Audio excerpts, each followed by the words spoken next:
What's going on? Welcome to Crime Pays a Botany. Doesn't I'm here with Mike Heap, owner of probably the best native plant nursery in South Texas, and he grows a ton of natives. We're going to see what he's got going. Let's go check it out. All right, Mike, tell me how long you've been doing this, how long you've been growing natives, how did it all start? We started the little nursery, my father and I, back in '78, and I was growing a few natives because, well, that's what I studied. You know, I did a degree with that.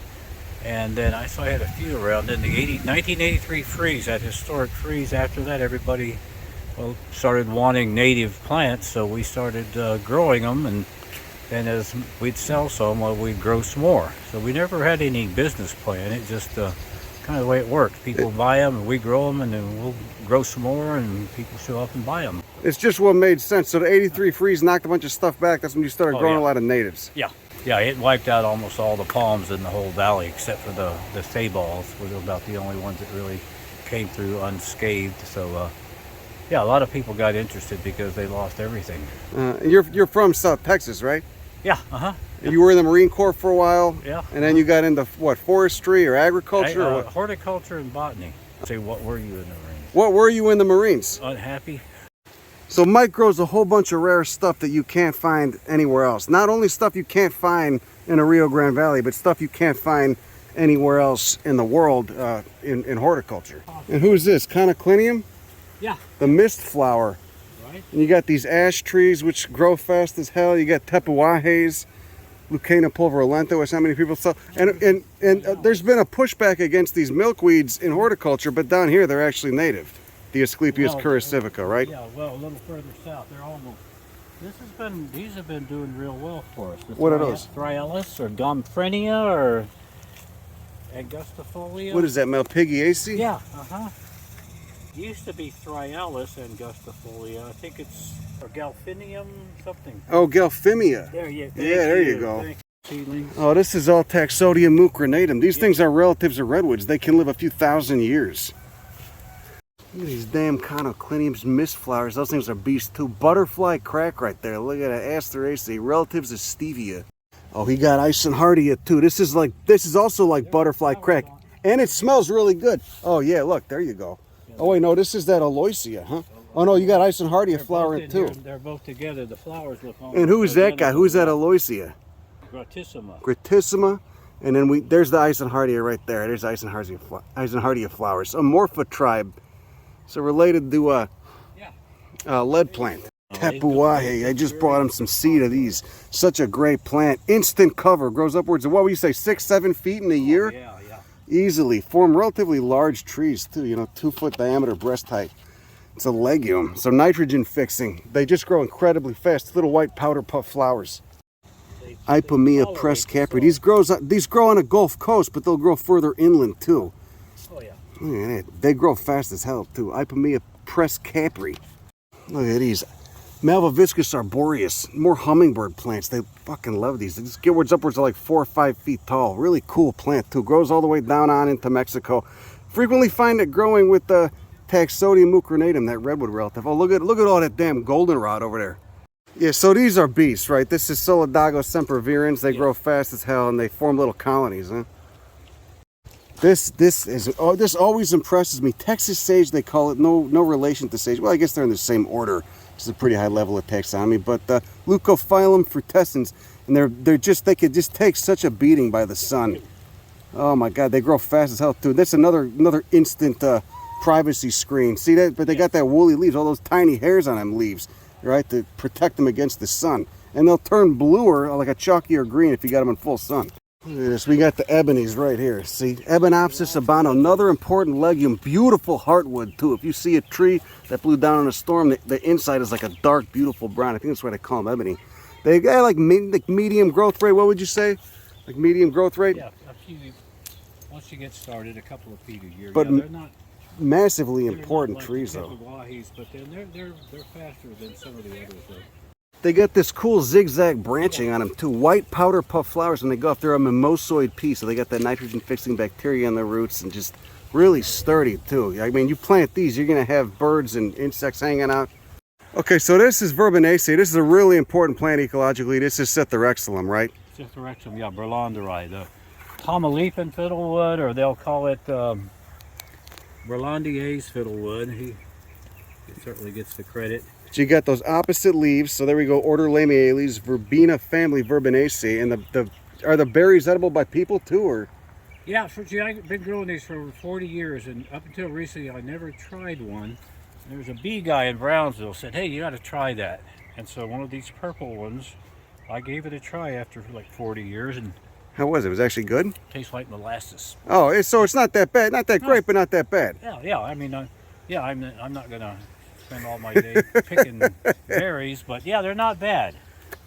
But the flowers smell really good when they're going off too. And they're all in. and this is another really tough plant, right? I mean, these things can take. Oh yeah.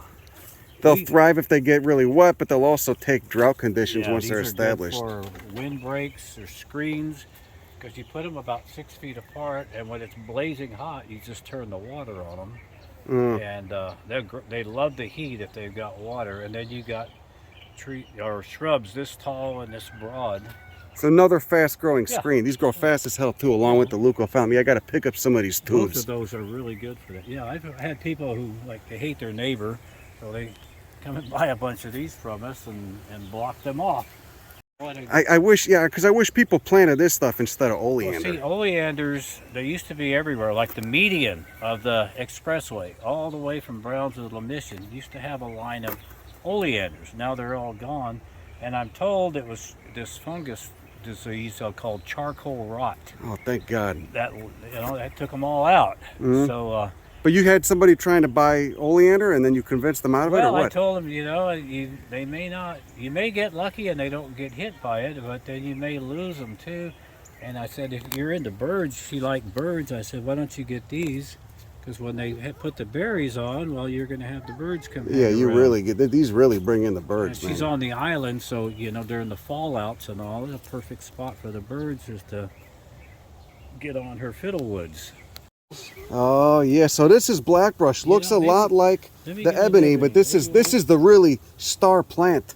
Okay, out in Star County, no pun intended. I mean, this thing just takes such a fucking beating, and you'll find peyotes and star cactus and all these cool cactus communities growing beneath this very rare legume. How white Yeah. and ebony is. Oh yeah, there we go. And then that brownish color. Right, so and a zillion lenticels on those. Yeah, you got all those lenticels. So you got blackbrush on the right, ebony on the left. They look a lot alike. One turns into a small tree, one turns into a very large tree. And one is a lot. The blackbrush can really take the heat and the drought. Just a tough motherfucker of a plant. About March, it's just beautiful. Oh God, they smell so good. Bloom, Yeah, you just get just beautiful. when they're blooming in mass. You get just huge flushes of yellow flowers. Smell incredible. Yeah, Heteropha cathartica. Been playing Cupid with them, sort of. And these are kind of rare, huh? Yes. Now these, it's kind of odd. A guy brought me these. He collected them up near Lake Mathis. I didn't know they were that far up north. Oh, here. These things. What do you do? These things tend to explode when they're ready. Well, I try to get them before they do, like they this one. violently Good dehiss. timing today. And what do you got to do for those seeds? They require hot water treatment or something, No, or they sandpaper? just, Oh yeah, these look at ones, they that. generally just come up. It's not gonna Oh yeah, look at not that. as strong as I thought it was. Echiandia Oh, texensis. This is a super rare one. I don't know anyone else who's growing these. And I've got some chandlerai. Yeah, kind of ironic. The chandlerai is what I'm trying to find again. Yeah, that's just. Everything I have And is these these texensis. flower and go off, then they just die back to that corm in the ground right there. Well, if they get real dry, but they volunteer like crazy. That's Oh, how they do? grow more. Oh yeah. And tell me about this. Wait, this is that rare euphorbia, right? This is the one from Starr County. Yeah.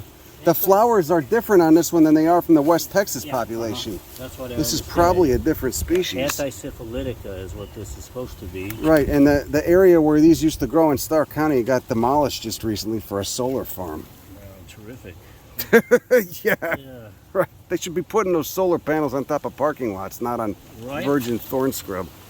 Oh, this is another fucking beast that grows fast as hell despite the 100-degree temperatures for 7 months out of the year. Trixis inula, member of Asteraceae, another nice shrub. Trixis leucophyllum and Cytherexlum should be a part of any yard down here in this brutal South Texas heat. Got some nice coreopsis too.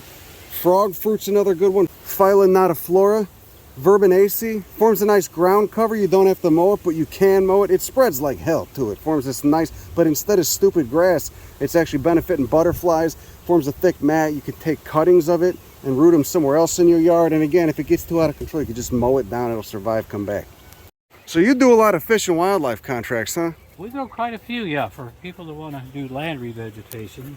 It's where you get these tubes, because this is the best way to grow stuff. How much are these? $2 or $3. Range. That's amazing. And it's by the end of the season, this will grow into like Oh, a yeah. 5-foot shrub. Yeah. Look at that, you got a beautiful Taxodium mucranatum. Same species as L. arbol del Tul, right? Grow fast as hell, true redwood relative. You just got to plant them next to a body of water or a spot that gets wet. Here we got that Hectea, rare in Texas, much more abundant in northern Mexico. Got a bunch of Coryphantha macromeris that should be planted out in someone's yard. Thelocactus. These were rescues actually from some of the massive amounts of land destruction that have been going on down here in South Texas. Echinocereus, I believe that's Pentalophus. But these definitely, see, this is too wet for them. They got to go in someone's front yard, maybe under a light canopy of shade of like a black brush or something. Look at that. Tubes are the way to go from now on. That's the best way. So deep, because you need more depth than you need width. That's more important, at least when you're getting stuff established. Look, you got Hibiscus marcianus too. It's another important one. A true hibiscus, blood red flowers. Look at all those seeds in there too. Aschenbeckia rignonii, citrus family Rutaceae. Probably one of the rarest trees in South Texas. Next to that oak they just found in Big Bend. Grows in San Benito. It's the only place in the United States that grows. A little grove of like 40 trees in San Benito. Instead, it's Tangelo crossed with an orange. You grow a lot of citrus still, huh? We have about 30 varieties here. Now they say, I was told you can't find these in the stores because this is as big as they get. So there's not much market for them, but they're sweet. These should be sweet. Are these mature like this? Yeah. Oh wow. No shit, so they just stay green, but they're still sweet as hell. Yeah, if you wait for your oranges to turn yellow or orange on the tree, the woodpeckers will have poked the holes in them before you get any of them. Oh, it's nuts. It's like a mandarin. Holy shit. Well, it's a cross. A tangelo is a type of mandarin. Basically, it's a cross. There's a lot of hybridization in citrus. So, Mike, have you seen a bunch of interest in natives down here? Oh yeah. Pick up? Yeah, it's picked up a lot, and even spreading. I have regular customers from Corpus and Port Aransas, Rockport, up that way now. So, a lot of times they'll caravan down here and load up. You get people coming from San Antonio too, or what? Every now and then, yeah. I've got some interest right now. Guy up there wants some Bernardias, and I'm waiting for now that we have some rain, maybe they'll make some seed. We'll grow him some. So he's got to be a real aficionado if they want Bernardia. Most people have never heard of it. And you collect most of the seed yourself, right? Oh, yeah. I mean, because you Yeah, grow stuff that no one else has. We Like just really. go out and we have places where we know where a certain plant is, and it'll make seed. And So what is this one again? You said Spirabolus virginicus? Virginicus, they call it. The common name is coastal drop seed. Grows down on the coast, and it looks a lot like Bermuda grass. But it's a native, and you said this would, if someone was really unwilling to let go of the lawn, that'd be a good native hardhead, replacement. or maybe they got a bunch of kids out playing baseball on it or something. Yeah, you could grow this. Bermuda grass, that's a worthy adversary. If you ever get it, it's hard to get rid of. Oh yeah, you got to use herbicide. It'll have underground rhizomes and stuff a couple of feet down. Yeah, you got to keep hitting it. Yep. Yeah. Where the chachalakas at? Were they hanging out? They hang around right across from my chicken pen. That's where the feed is, and they eat the Solanum erianthum. They love those. A tree potato. Hanging around in there, you can see the Turk's caps are climbing up in the Oh yeah, holy hell. lava tree. They're like 8 feet. Massive up there. papaya up there Or too. more even, look at that, up 10 feet. Well, Mike, thanks a lot. Really appreciate you, man. Oh, anytime. Thanks yeah. again. Okay, there we go. So many times I've had plants taken up in the wheelbarrow, via wheelbarrow to the truck here at Beautiful Heaps Nursery.